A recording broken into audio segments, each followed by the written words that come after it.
Chief justice की तकर्रुरी के लिए खुसूसी पार्लिमानी कमेटी तश्कील दे दी गई। खुसूसी पार्लिमानी कमेटी 12 अरकान पर मुश्तमिल। नोटिफिकेशन जारी। सेनेट से नून लीग के आजम नजीर तारर, पीपी के फारूक एच नाइक, पीटीआई के बैरिस्टर अली जफर और जेयूआई के कामरान मुर्तजा शामिल। नून लीग के कौमी असम्बली से ख्वाजा आसिफ, एहसन इकबाल, शाइस्ता परवेज कमेटी में शामिल। पीपल्स पार्टी के राजा परवेज अशरफ और नवीद कमर पार्लिमानी कमेटी में शामिल। सुन्नी इत्तेहाद कौंसिल के बैरिस्टर गौहर और हामिद रजा भी कमेटी का हिस्सा होंगे। एमक्यूएम की जानिब से राना अंसार कमेटी में शामिल।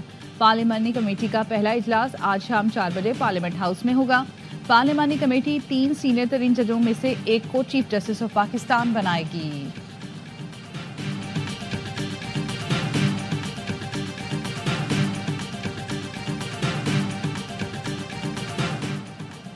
पाकिस्तान तहरीक इंसाफ का खुसूसी पार्लिमानी कमेटी के इजलास से मुकम्मल तौर पर अलग रहने का ऐलान। पीटीआई सियासी कमेटी के इजलास का एलामिया जारी। इजलास में पार्टी पॉलिसी के खिलाफ वोट देने वाले अरकान के खिलाफ कार्रवाई की मंजूरी। पार्टी पॉलिसी के खिलाफ वोट देने वाले अरकान की बुनियादी रुकनीत की मनसूखी और तादीबी कार्रवाई पर इत्तफाक। पार्टी हिदायत की खिलाफ वर्जी करने वाले दीगर अरकान को शो कॉज नोटिस के इजरा की भी मंजूरी दी गई। शो कॉज नोटिस के जवाबात की रोशनी में इन अरकान के मुस्तकबिल का तयन किया जाएगा।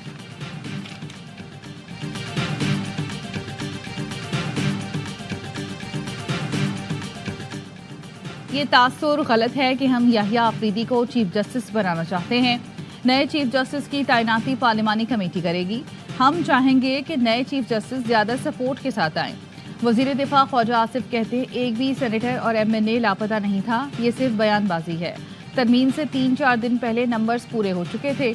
तरमीम में ताखीर वोटों की वजह से नहीं, मुसव्वदे पर बहस की वजह से हुई। जो लोग बानी पीटीआई से मिलने गए वो तरमीम के लिए वोट देने को तैयार थे। बानी पीटीआई ने तरमीम पर वोट देने से मना किया।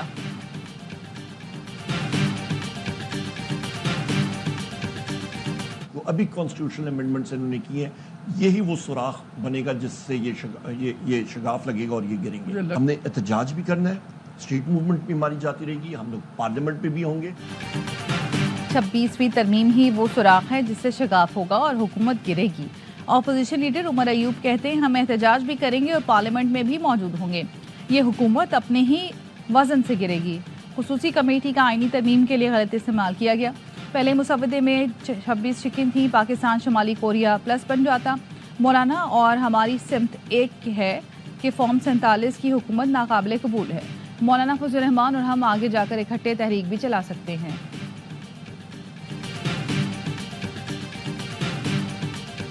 हम बुखला आइन के सिपाही होते हुए हम पर फर्ज है कि हम आइन का तहफ़्फ़ुज़ करें। सब इकट्ठे हुए हैं, हम सब में कंसेंसस है कि हम इंशाल्लाह ताला मुल्क की तहरीक चलाएंगे वकला की। वकला बरादरी ने आईनी तरमीम के खिलाफ मुल्कगीर तहरीक चलाने का ऐलान कर दिया। हामिद खान ने कहा, हॉर्स ट्रेडिंग की वजह से दिए गए वोट निकाल दे तो नंबर्स पूरे नहीं होते। हम सीनियर तरीन जज को ही चीफ जस्टिस मानेंगे। जस्टिस मंसूर अली शाह के सिवा किसी को चीफ जस्टिस लगाया तो उसे तस्लीम नहीं करेंगे। आबिद जुबैरी बोले, आइन का दिफा करेंगे, इंसाफ को दफन होने नहीं देंगे। लतीफ़ खोसा का कहना है, कुफर का निज़ाम तो चल सकता है लेकिन जुल्म और बेइंसाफी का नहीं। सलमान अकरम राजा कहते हैं, इनहराफ करने वालों को असम्बली और पार्टी से निकालेंगे। कल हम सब महकूम हो गए, रिलीफ सड़कों पर मिलेगा। जल्द वकला तहरीक शुरू होगी। अली अहमद कुर्द ने कहा, आईनी तरमीम बदनीयती की बुनियाद पर की गई। कराची बार एसोसिएशन की 26वीं आईनी तरमीम की मजम्मत। कहा, तरमीम पार्लियामेंट का हक है, तरीका शफाफ नहीं था।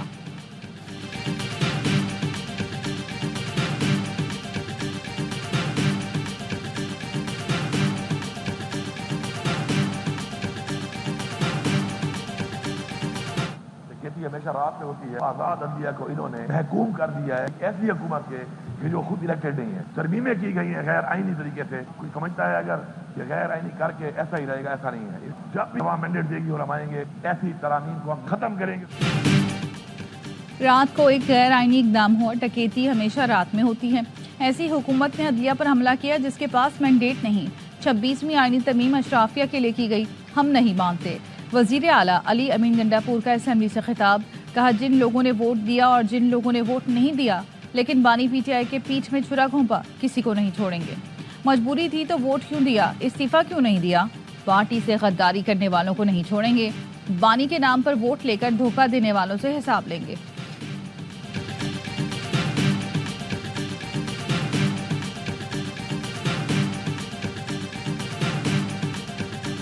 अब इमरान खान साहब सॉफ्ट मैसेजिंग करेंगे, लिख ले आज अपने शो के ऊपर। उन्होंने रियलाइज कर लिया कि सब बिक गए, ये बिकाऊ भगौड़े जो है पीटीआई के। बानी पीटीआई को पता चल चुका है उनकी पार्टी में सब बिके हुए हैं। अब वो मुस्बत पैगाम रसानी करेंगे, लेकिन बहुत देर हो चुकी। सेनेटर फैसल वाडा की प्रोग्राम खबर में गुफ्तगू, कहा 9 मई केसेस से मुतालिक फौजी अदालतें इस तरमीम में नहीं आईं तो अगली में आ जाएंगी। फौज के बंदे को सजा होगी और वो बानी से मुतालिक शवाहिद देगा तो क्या मामला फौजी अदालत में नहीं जाएगा? पीटीआई के फॉरवर्ड ब्लॉक का लीडर भी चुना जा चुका है। अब तारीख पर तारीख नहीं होगी, तरक्की और तरमीम होगी। मखसूस नशिस्तें पीटीआई को नहीं मिलेंगी।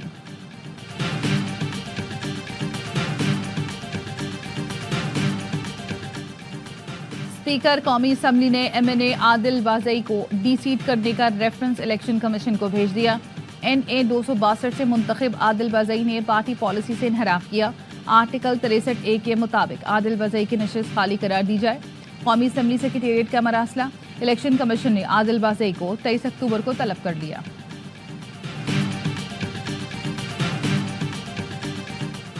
KP में सेनेट इंतखाबात कराने के लिए दरख्वास्त आज समाअत के लिए मुकर्रर। Chief justice Peshawar high court Ishtiaq Ibrahim की सरबराही में 3 रुकनी लार्जर बेंच समाअत करेगा।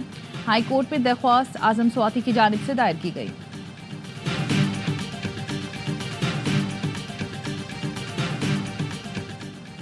इंतजार पंचोता बाजियाबी केस में इस्लामाबाद हाई कोर्ट ने IG इस्लामाबाद को आज जाती हैसियत में तलब कर लिया। जस्टिस आमिर फारूक ने रिमार्क्स दिए, बस बहुत हो गया, IG को कहीं पेश हों। IB अफसर से पूछा आपने क्या किया? IB अफसर बोले दरख्वास्त आई थी, अभी देख रहे हैं। चीफ जस्टिस आमिर फारूक ने कहा कभी कोई काम खुद भी कर लिया करें, सारा काम अदालत ने ही करना है क्या? 10 दिन हो गए, क्या बंदे को जमीन खा गई?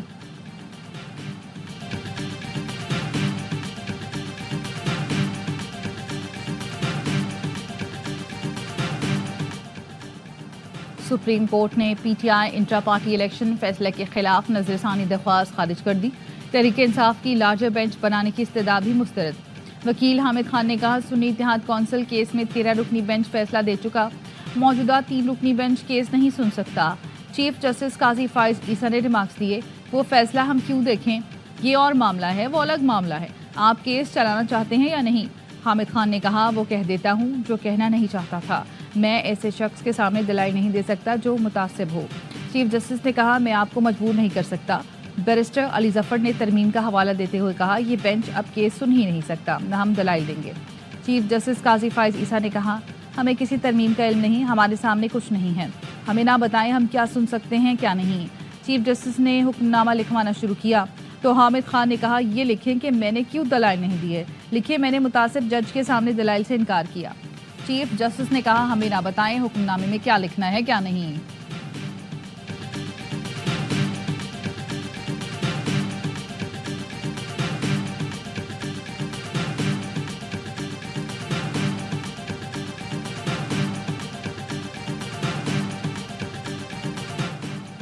हुकूमत पंजाब ने अडियाला जेल में कैदियों से मुलाकातों पर पाबंदी में ताहुक्म सानी तौसी कर दी।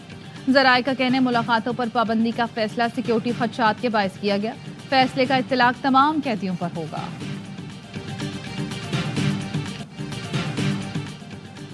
डॉक्टर शाहनवाज कत्ल केस की तहकीकात FIA के हवाले, ह्यूमन राइट्स कमीशन निगरानी करेगा। सिंध हाई कोर्ट DIG और SSP को गिरफ्तार न करने पर बरहम। शाहनवाज केस की जुडिशल इंक्वायरी के लिए दरख्वास्त हाई कोर्ट में जमा करा दी गई।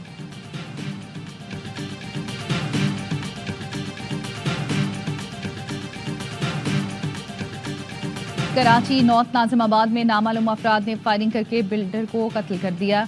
मुलजमान ने ब्लॉक H में गाड़ी पर गोलियां बरसाईं। पुलिस का कहना है मकतूल के पास से सिंध बिल्डिंग कंट्रोल अथॉरिटी का एक लेटर मिला जिसमें कमर्शियल दुकानों की इजाज़त मांगी गई। वाक़या इब्तदाई तौर पर दुश्मनी का शाखसाना लगता है, मज़ीद तहकीकात जारी हैं।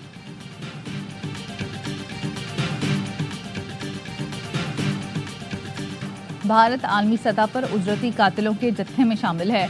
भारत की दहशत गर्दी से कनाडा और अमेरिका के रिहायशी भी महफूज नहीं। बरतानवी जरीदे द गार्जियन का आर्टिकल लिखा, कैनेडियन वज़ीर-ए-आज़म ने भारतीय सिफारतकारों पर हरदीप सिंह निज्जर के कत्ल का इल्ज़ाम लगाया। वाज़ेह सबूत के बावजूद भारत ने इल्ज़ामात मुस्तरद कर दिए। मोदी सरकार ने जवाबन कनाडा पर सिख इंतहा पसंदों को पनाह देने का इल्ज़ाम लगाया। अमरीकी अदालत ने भारतीय इंटेलिजेंस अफसर को गुरपतवंत सिंह के कत्ल की नाकाम साजिश में मुलव्वस करार दिया। भारतीय इक़दामात इसराइली मोसाद की बैरूनी कार्रवाइयों से मुमासलत रखते हैं।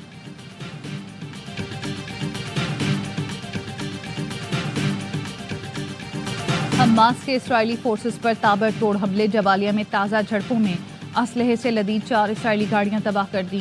घात लगाकर धमाका खेज मवाद से गाड़ियों को निशाना बनाया।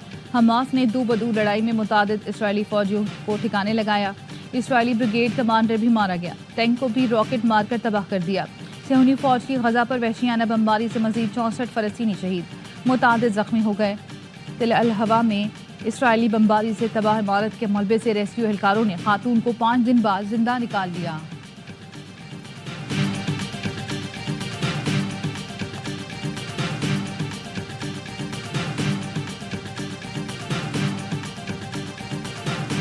सुल्तान अल-मशाइख हज़रत निज़ामुद्दीन औलिया के 721वें उर्स की तकरीबात दिल्ली में जारी।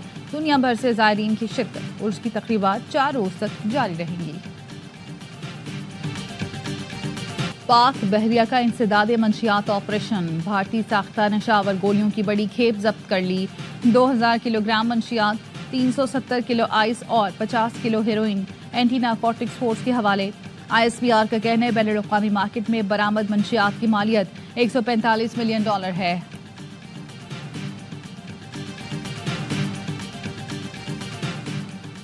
भारत और जयशाह का इंटरनेशनल क्रिकेट काउंसिल पर कब्जा बढ़ाने की कोशिश। ICC चेयरमैन के ओहदे की मियाद 2 साल से बढ़ाकर 3 साल करने की सिफारिश। तजवीज़ दुबई में बोर्ड मीटिंग में पेश की गई। तजवीज़ मेंबर ममालिक को मंजूरी के लिए भेजी जाएगी। ICC प्रेस रिलीज में चैंपियंस ट्रॉफी के बारे में कोई तस्करा नहीं। जयशाह 1 दिसंबर से चेयरमैन का ओहदा संभालेंगे।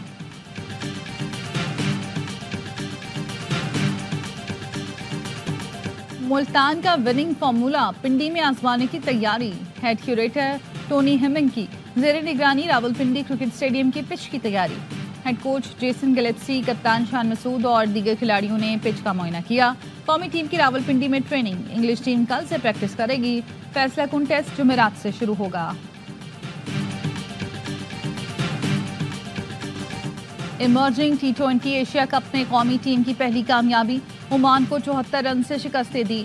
मेजबान टीम 186 रन के ताकुब में 7 विकेटों पर 111 रन तक महदूद रही।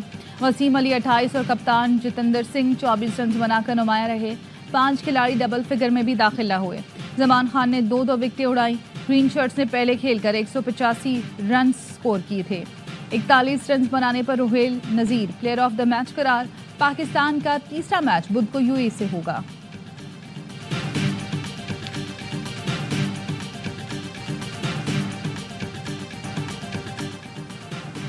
और आर्ट्स काउंसिल कराची में वर्ल्ड कल्चर फेस्टिवल जारी। पाकिस्तानी कॉमेडी थिएटर प्ले ख्वाबों की नौटंकी पेश किया गया।